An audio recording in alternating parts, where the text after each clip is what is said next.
Hey everyone. In this video, I'm going over the discussion questions and some of my feedback for Dr. Faustus.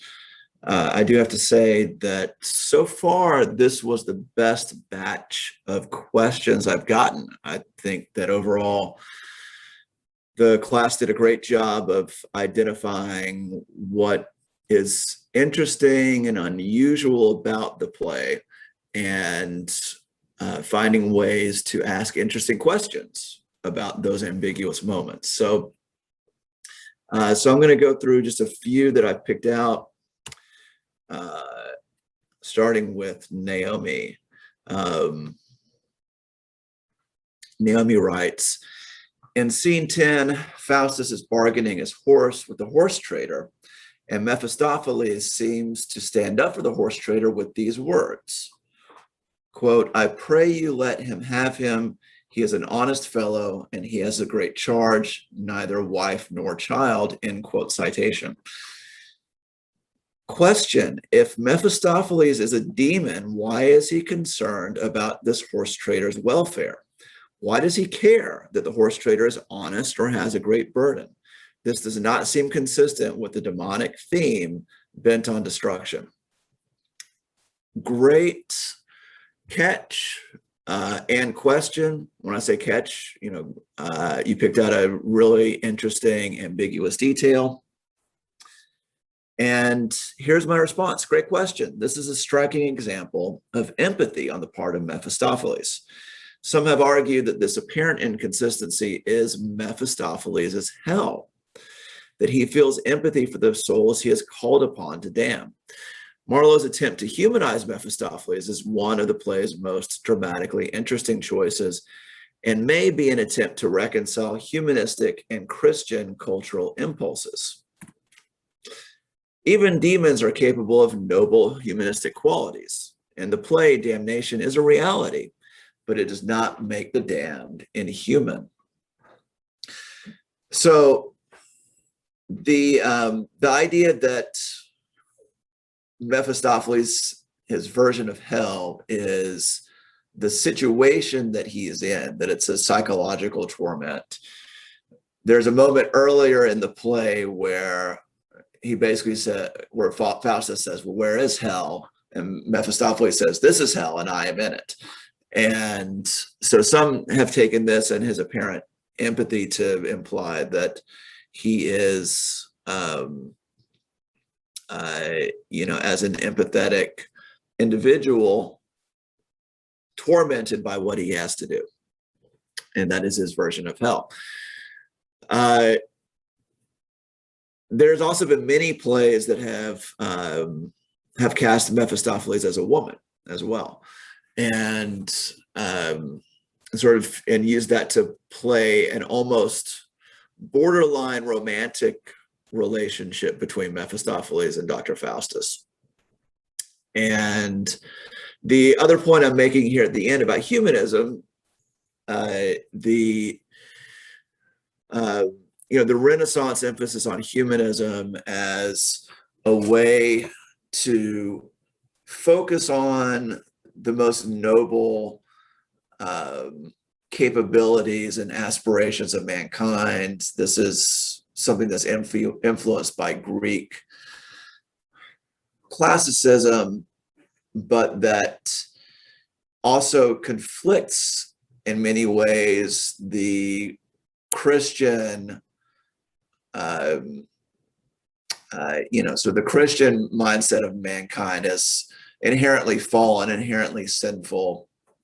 And so, I think that in this play, you see some of that conflict playing out where, the pursuit of knowledge as itself sort of a noble aspiration, it fits in well with Renaissance humanism, but the sense in which, Faustus is unwilling to recognize his own fallen state and his own sinful nature conflicts with the Christian ideals of the time. So you see this conflict playing out in the play, and I think in many ways this conflict is also represented in this conflicted nature that we see in Mephistopheles. All right, so moving on. So the next one is from Avery.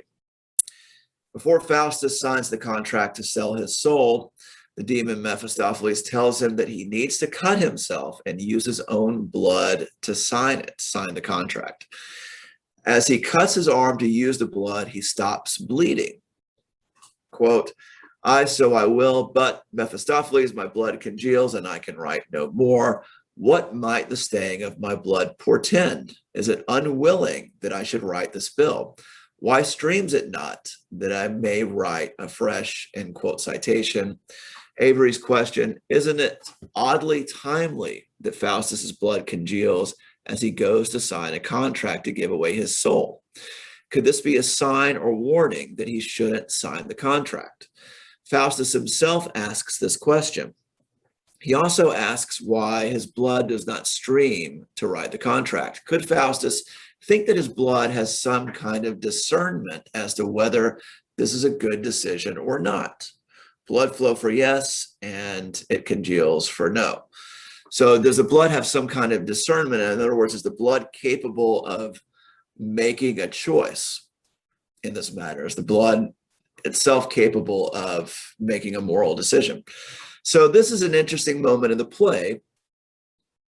The image combines many of the play's themes: salvation versus damnation, body versus spirit, the relationship between magic and writing, predestination versus free will, to name a few. The fact that his blood/body would rebel against his choice is especially interesting, since the body is typically presented as the source of sin. Here it is reversed. Faustus's mind and imagination lead him to sin, while his body rebels, implying that sin is intrinsic to the mind and not the body. So again, the way the play deals with materialism, I think, is very interesting. And when we talk about materialism, we're talking about the extent to which who we are, what we value, and how we make meaning in the world can be tied to physical material objects, including our bodies, as opposed to idealism, where we situate value in terms of abstract concepts, or our nobility in terms of our spirit and spirituality. So it's interesting how Faustus deals with these ideas, and again flips for our conventional wisdom about spirituality versus the physical, mind versus the body, because really it is Faustus's imagination that is the source of his damnation. It's not, you could say that he's following the sexual instincts of his body, the sexual urges of his body, and sort of the desire for material pleasure, and that it sort of comes back to the body. But it's only really his imagining what he can do, how he can satisfy those instincts, and how he can attain those pleasures that lead him towards damnation. So it's really his mind that that is the culprit here, and not the body. And this moment seems to reflect that, where the body is actually telling him, no, don't sign this, and it's his mind and his imagination that is telling him that this is something he should do. So so great moments and great question, Avery. All right, this next one is from Isaac.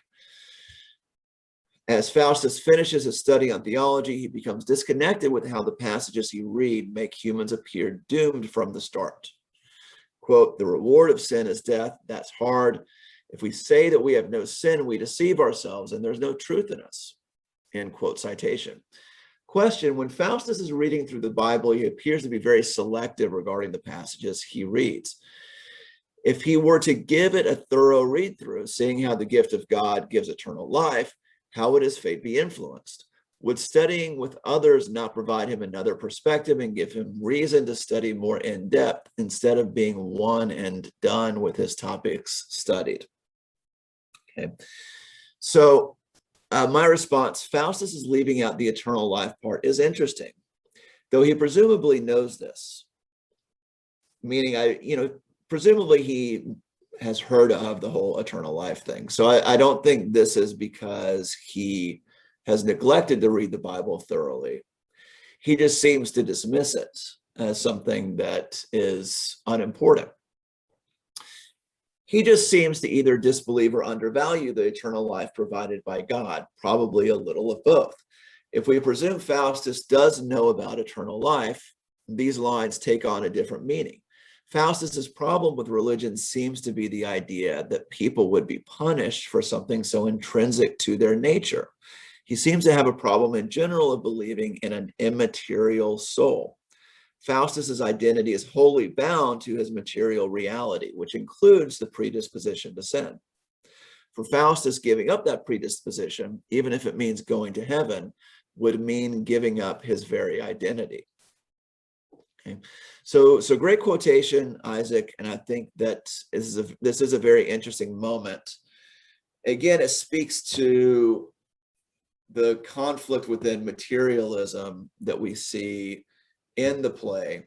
I think Faustus is a very strict materialist. In other words, he only really places value in things that are tied to material objects. So for him, value, that the idea of having an immaterial soul also would mean giving up all the things that he has used to define his identity, because his identity is wholly bound up in his mind with his body and with his attempts to sort of satisfy the urges of his body, and therefore he even if there is this sort of eternal bliss in heaven, he has a hard time. He can't really imagine bliss, or does not really want, or chooses to not believe in the idea of bliss apart from the body. So, so this is how he seems to justify, his 24 years of pleasure. He would rather have that than this sort of bodiless, immaterial eternity of what, is, this eternal pleasure that for him does not really seem to match his definition of what pleasure and bliss is. Okay. So yeah, it's really interesting. And again, it's sort of, this fits in with what we were saying with the last question about materiality.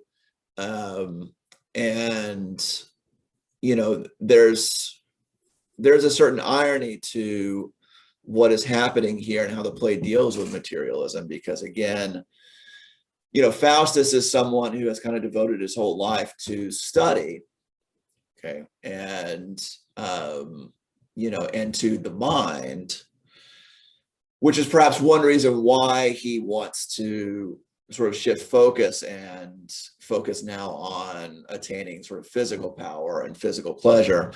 But, again, his mind is the thing that really does him in, and not his body, right? So, again, it's, some interesting moments here in how the play deals with this mind-body relationship, the spirit-body relationship, and how Faustus also conceptualizes the relationship between the spirit and the body.